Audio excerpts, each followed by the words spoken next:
tema de hoje é sobre guerra e nós já falamos sobre guerra aqui no Pensa e Creia, porque uma questão que surge em relação à questão da guerra, nós vamos falar um pouco sobre esse conflito Israel-Hamas, né? Qual deve ser a posição de um evangélico, de um cristão, da igreja em relação a essa guerra? Nós temos que ficar necessariamente a favor de Israel e essas coisas que muitas pessoas às vezes sentem dúvida. Mas antes eu quero tratar do tema que eu já tratei aqui no Café, no Café com Maná, não, no Pensa e Creia, sobre essa questão da guerra, né? Nós somos um movimento pela paz, a nossa fé é uma fé de paz, Jesus é o príncipe da paz. Como é que nós podemos ser a favor de uma guerra? Mas, na verdade, nós não podemos ser contra a defesa de uma família, por exemplo, que está sendo atacada por um grupo de assaltantes. Nós não somos contra que a polícia vá até essa casa e defenda essa família. A diferença disso para a guerra é nenhuma, porque a polícia faz na vida interna de uma nação, na vida interna de uma família, o papel da polícia é proteger as famílias, é proteger as pessoas, e o papel do exército é proteger a nação de ataques externos, de ataques exteriores e de ataques terroristas.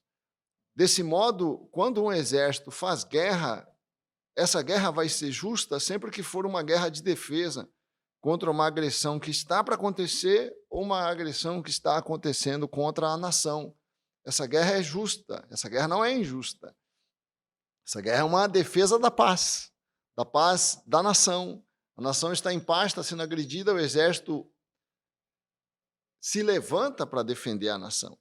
Nesse caso, a guerra é justa, e é o caso da guerra de Israel. Israel está fazendo, pelo menos no princípio, uma guerra justa, porque Israel foi agredido por um grupo terrorista chamado Hamas, que entrou no seu território, matou crianças, matou mulheres, estuprou, fez coisas horrendas com mais de 1.000 israelenses.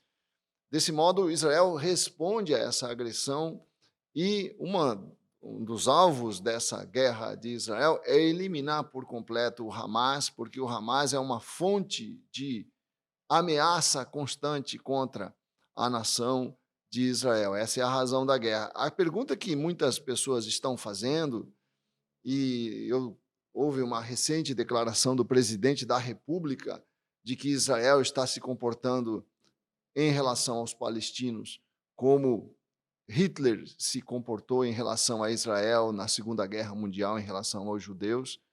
Essa foi uma declaração do presidente muitíssimo infeliz, porque são coisas absolutamente sem parâmetro de comparação.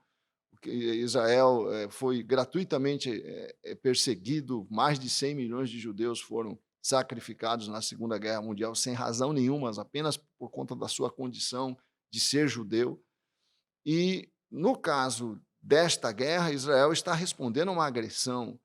Nós podemos até questionar se essa resposta é medida, está dentro da medida, se é desproporcional ou não, já que muitos civis estão morrendo. Esse é o grande ponto dessa guerra, a morte de civis, de mulheres, de crianças, decorrente dos ataques que Israel está fazendo como resposta à agressão que Israel sofreu do Hamas. Essa resposta, para nós é impossível nós sabermos, porque nós não temos os detalhes do conflito. Nós sabemos que estão morrendo muitos civis realmente ali na Palestina, ali na região de Gaza, mas Israel argumenta, e esse é um argumento sério, que os civis estão sendo colocados na posição de alvo desses ataques feitos por Israel, porque esses civis estão sendo usados como escudo pelo próprio Hamas. Quer dizer, o Hamas se esconde no meio da população civil.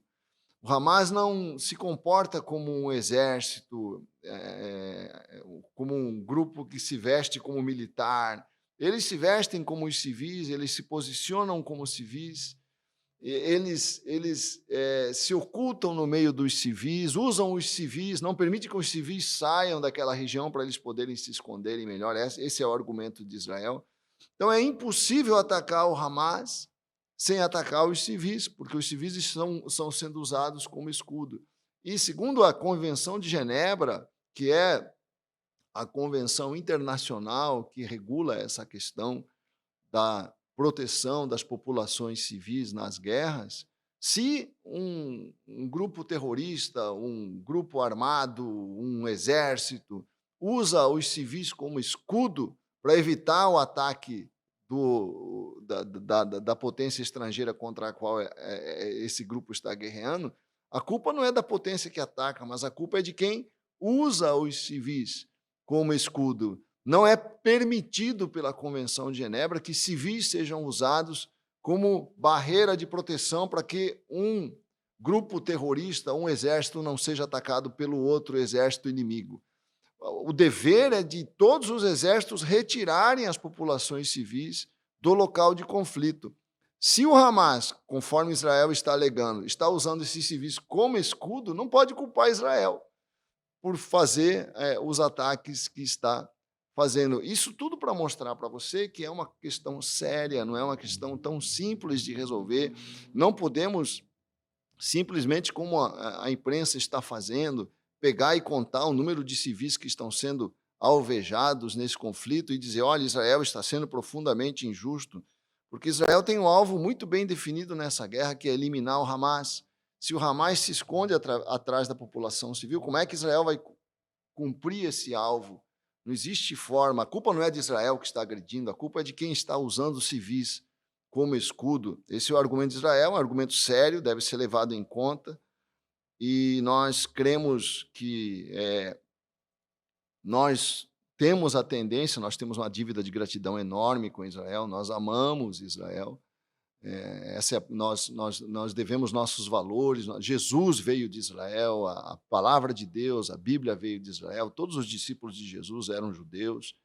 Isso nos faz olhar para Israel com um carinho especial, com uma dívida de gratidão.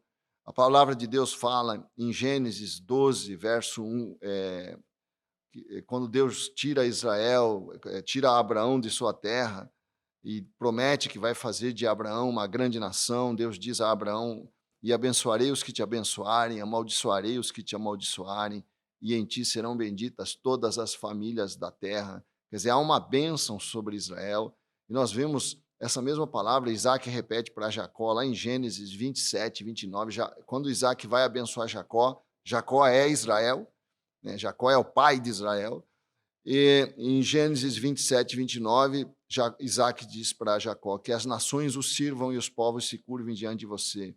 Seja senhor dos seus irmãos e curvem-se diante de você os filhos de sua mãe. Malditos sejam os que o amaldiçoarem, benditos sejam os que o abençoarem. Isso significa que há uma bênção sobre Israel, há um carinho da igreja em relação a Israel. Isso não significa que nós vamos apoiar Israel sem pensar. Isso não significa que nós vamos nos colocar contra os palestinos sem pensar. Assim como a Bíblia diz que Deus amou o mundo, Deus amou Israel, Deus ama Israel, Deus ama os palestinos, Deus ama o homem, né? Deus ama a sua criação.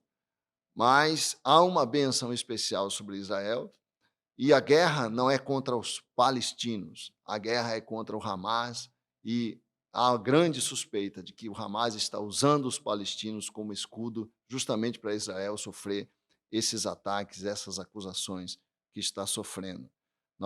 Eu volto a repetir, o fato de nós amarmos Israel não significa que nós não vamos aceitar tudo que Israel faz, nós não vamos criticar Israel, mas vamos ter um cuidado muito maior antes de fazer qualquer avaliação superficial dessa realidade. Pense e creia, e não se esqueça que na semana que vem estaremos respondendo a um outro tema interessante ligado à palavra de Deus neste programa. Deus te abençoe.